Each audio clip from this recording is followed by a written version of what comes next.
Hey, Billy. Hey Scott, how are you? I'm good. How are you? Good. Why are we here today? Well, we've been doing a lot of videos. You got some office space. For a couple more days. Yeah. And taking advantage of the space, and you got some awesome backgrounds. So, been doing some videos. But then. Do you like what we've done so far? Oh, yeah. Yeah. What was your favorite one? I think the one in your office that. Talking about the Three Secrets book, the Relationship Secrets Black Book, that I can never remember the title of. But you wrote it. Yeah. Yeah. And what was the Black Book about? Give me the highlight. I'm actually really proud of that book. Towards the end of last year, I did created a webinar, PowerPoint series on a webinar, and it has the Three Secrets. What was the title of that? Basically, how to make your marriage go from blah to awesome, kind of. It had a better title than that. But the three secrets in there were, how to actually please your wife without trying to please her. One of them was about kind of the growing up in the culture and society of a post-feminist movement, like how we have been conditioned to, forget about what's important about being a man, what's masculinity, what's being a man all about. It's kind of gotten confusing. There's, confusion about gender. There's confusion about what bathroom to go in, whatever.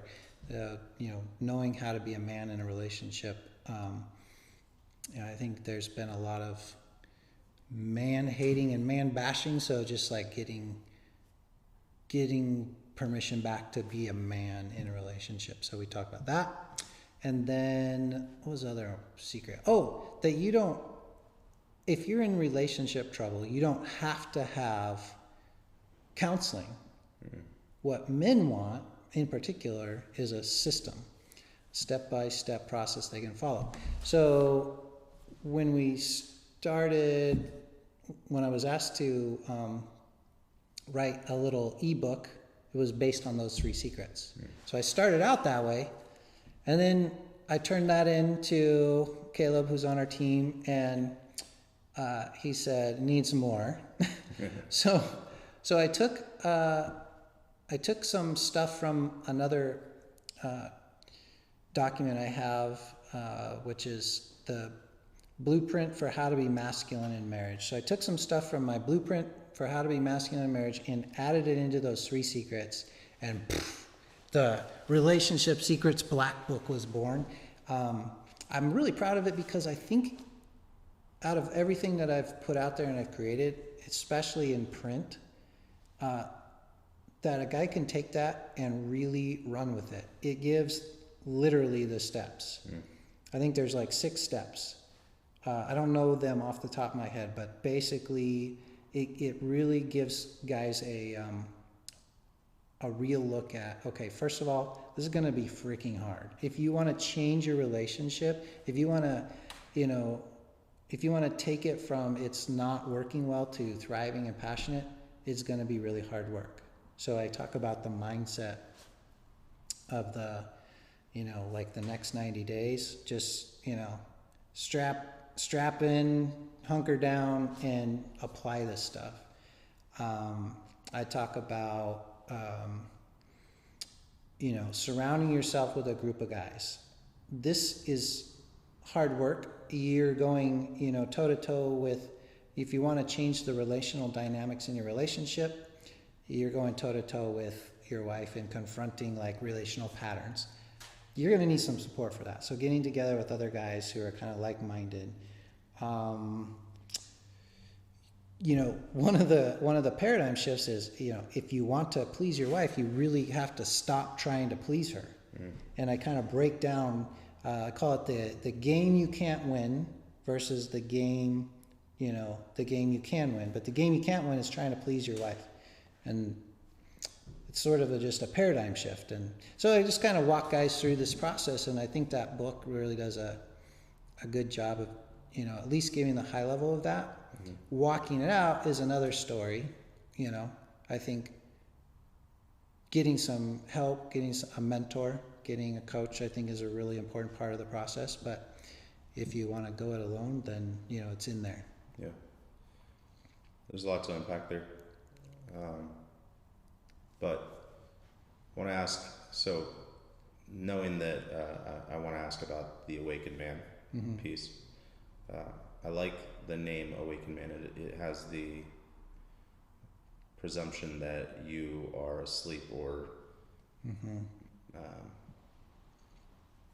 Not there, before you're awakened, right? Mm-hmm. It's like you don't exist before, mm-hmm. certainly empty. So what is an awakened man? Well, I think I love that question because I ask that question of every guy who's on my Husband on Fire podcast. And every answer is different, right? So my answer is, first of all, I think there's an awareness. There's becoming aware of your own bullshit beliefs, waking up to everything that I ever thought was true was just programming. Is it true or is it programming? Is it effective? What are the patterns that are ingrained in my neural pathways that are automatic? So you say A and I say B, and it's like almost predictable, right? There's this relationship pattern. There's this mindset pattern in my brain. So becoming aware of that fact is the first thing. Like, oh, I'm basically a walking robot. Everything here is like 95% of my day is pre-programmed. I know that I'm not the only one who says this, but it's sort of like unplugging from the matrix, right? That's what I was just thinking. Yeah. So, realizing that, oh gosh, I'm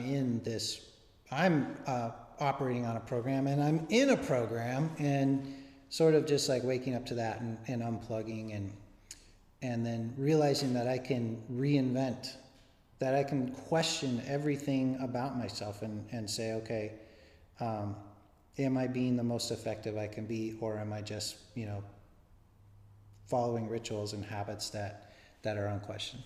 So re-examining those rituals and habits and like saying, okay, what's better? How can I be better? If anything's possible for me, I can rewire my programming. What would I like that to be? And kind of getting creative. So that's a small part of it, but so waking up to that, and then I think that's the basics, right? So underneath that is a whole bunch of subcategories, because you can do that in your relationship, you can do that in your business, your leadership, your job as a dad, your friendships, your activities. Like so many of the guys I work with, we're examining what are you doing that makes you feel fully alive? And not doing any of those things anymore. Yeah. So basically, you go to work half asleep, you come home, veg out, and you're dead inside. So like, how do we wake you up? How do we get you fully alive? What are those things that you're passionate about? Do you love going outdoors? Do you love hunting, fishing, creating, whatever? I like that you just brought that up. Reminds me of a conversation, many conversations you and I have had in the past. And we went back and forth on what it actually means to be a man, period. Mm-hmm. If you could create this idealistic man, what would that be? Mm-hmm. Whether it's back to original design or intent or what nature intended,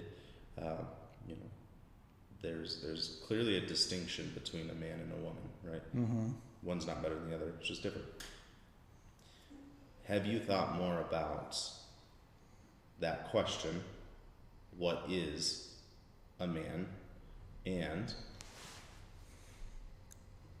if you have, tell me where your mind is at on that. And I think an acceptable answer, just for giving you permission, is that there's not a good single answer. So that's fine. Yeah. But take a stab at it. Yeah, I think that's a good point, that everybody's going to have an opinion about that. So just one opinion, right? And I remember that conversation. I mean, in particular, we had one conversation at your community pool on a beautiful day. And I took a ton of notes that day, just getting your thoughts, and we kind of theorized and brainstormed, and it was really a helpful time. Since then, I mean, we came up with a long list. Yeah. And I shortened that list into about this long, and it's a part of, I even have a slide on that in my mastermind. But what I really have gravitated to is what I got from Jack Donovan.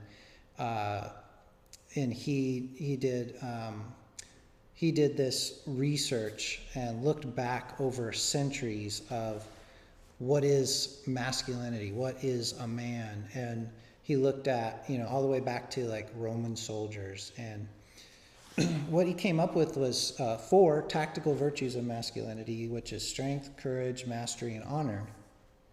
And first of all, I love boiling things down to the simple, right? Making complex stuff simple. I haven't heard anybody do a better job than Jack Donovan, getting it down to 4. But as I've worked through that in my own mind and with my coaching and training and working with guys, I've just found it to be a useful tool. To be like, every I get a guy calling about I'm not, it's not going well with my wife. This is what I said, this is what she said, this is what happened, and I'm so pissed off about all this stuff. It's not not going the way I want it. And then I remind them, okay, there's strength, courage, mastery, and honor. What's the honorable thing to do right here? Like, guys respond well to that question. What when it comes to strength, I mean, I think one of the ideas that we threw out there was like, you got Superman, you got Hercules, you got Rambo, you got whatever, you got this. It's the factor that is similar in all of them is He-Man, right? He's built like a weightlifter. But when I think about strength, physical strength, part of it, but what I've seen, especially in relationships, I mean, we're in a day and age where you don't have to be ready for war or live off the forest, right? It's more like the soft skills. So in relationship, what does strength mean? What does it mean to be strong when your wife is coming at you with rage in her eyes? I think a weak man, I think about an abuser. Like a weak man would use his physical strength to smack her. Right. But a strong, courageous, masterful, honorable man is going to be able to withstand that barrage of venom and courageously, stand for our relationship, even when you're going through a storm, even when you're like a freaking tornado. I'm present. I'm masterful enough in relationship to know that you're going through something and you've got needs that aren't being met the way you need them to be, and all that's coming at me, but I'm strong enough to handle that. That's the honorable thing to do. So you have those tactical virtues and you apply that to being a husband. It just it works well. So that, I don't know if that answers your question. Yeah. Something that struck me while you were listing the Rambo and He-Man and all those other guys was the commonality that they're all heroes. Or by and large, they're heroes. At least they have a hero story. Sure. Right. Do you think there's an ingrained sense within men that they want to be the hero, whether it's the hero at work, the hero with their wife, hero with their children, hero in public? Yeah. What do you think drives that, or do you think that plays into it at all. Yeah, absolutely. I think, well, if you reflect that through the 4 tactical virtues, that comes to mastery. So we all want to be masterful in something. Now, you have mastery in things I don't. I have mastery in things you don't. And that's fine. We don't have to be a master of everything. But when you look for the guys that you want to go to battle with, or you want on your team, when you're selecting your buddies for life, you're looking for mastery in something. If you've got a guy who's useful for nothing and he's just a drag, that's not who we want to take with us, right? So to be a hero means you're masterful at something. You can save the day when it comes to creative stuff, when it comes to like building stuff, when it comes to protection, whatever it is. You can be a hero in your area you're masterful at, and that's that's I think encouraging to guys. Like you might not be like, I always think about I'm not a lumberjack, firefighter, construction worker. I don't have any of that, but I can sure help a guy get through a relationship problem. Right. So I get to be the hero in that sense. But if we're running into a burning building, hopefully I can help get the cat out, Yeah, absolutely. When did you realize maybe 2 points. When did you realize that you were an awakened man, or when did you realize that being an awakened man was the answer? Yeah, I think about, I started out doing marriage work, right? I set out to work with couples.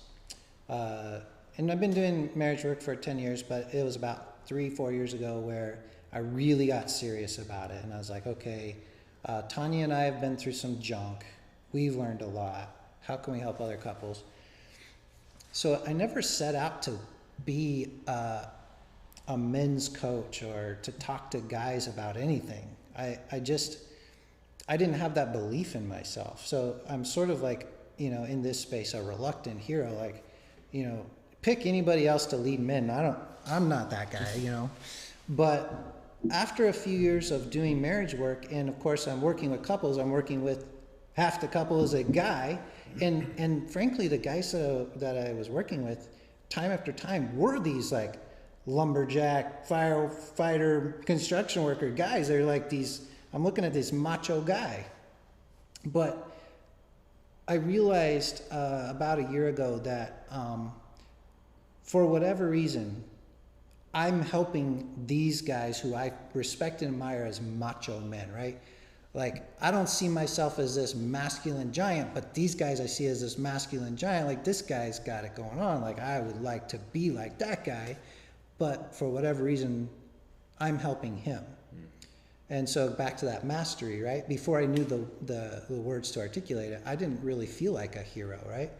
I didn't feel like I had anything to offer. I just like I had a realization after 3 years of working with marriages that I'm helping guys over and over and over and over and over again. And they're coming to me for answers. So part of my awakening and my awareness was like, okay, I see what my usefulness is. I see what I'm masterful at. And I think other guys can relate to this. When you have a realization that you're really good at something, you have a choice. You can embrace that or you can ignore it. And I don't know why, some childhood wound or something. Somewhere along the line, I had this identity that, again, there's nobody else, out of the whole room, I'm the last guy who's going to lead men, right? Somewhere along the line, that became part of my identity. But then I had a choice to make because I realized I could help guys. So reluctantly, I, for lack of a better term, stepped up into that calling. And I just knew it was a calling. I just couldn't deny it. And even though I was fearful of that, and reluctant and, whatever, I had enough courage to go forward and to give it a try. And then, you know, I was like, okay, I'm onto something here. I've got a predictable process I can take men through, you know, helping couples.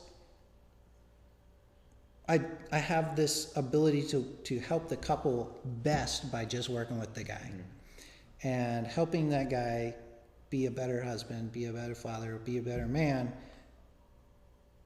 I realized I've got a step-by-step process that I was just doing naturally, but then I realized, you know, oh wow, I'm telling the same story over and over again. I can document this. I can script this. I can put it into a lesson plan, and I can use it for training purposes. And so those couple of things came together, and when I broke through fear, and I just did it. And through that process, I experienced so much healing, and that healing was a part of my Awaken Man journey. So kind of, again, that awareness, then the confrontation with like crisis of belief, and like I could embrace it or I could like fearfully walk away, but I busted through, you know, chose courage over fear, and I have embraced this Awaken Man journey. And, you know, it's kind of a joke, you know, not only am I the president, I'm also a client. I mean, I've gotten so much more out of this Awaken Man journey than anybody I've worked with, because, I mean, I've pretty much experienced a transformation as far as like, you know, doing this stuff and working with guys, you know, seeing other guys like grow tremendously, but knowing in myself, I'm like, I'm not the same guy I was a year ago. Right. That's good. So what's next? So, you know, part of my, you know, steps that I was talking about earlier, as far as like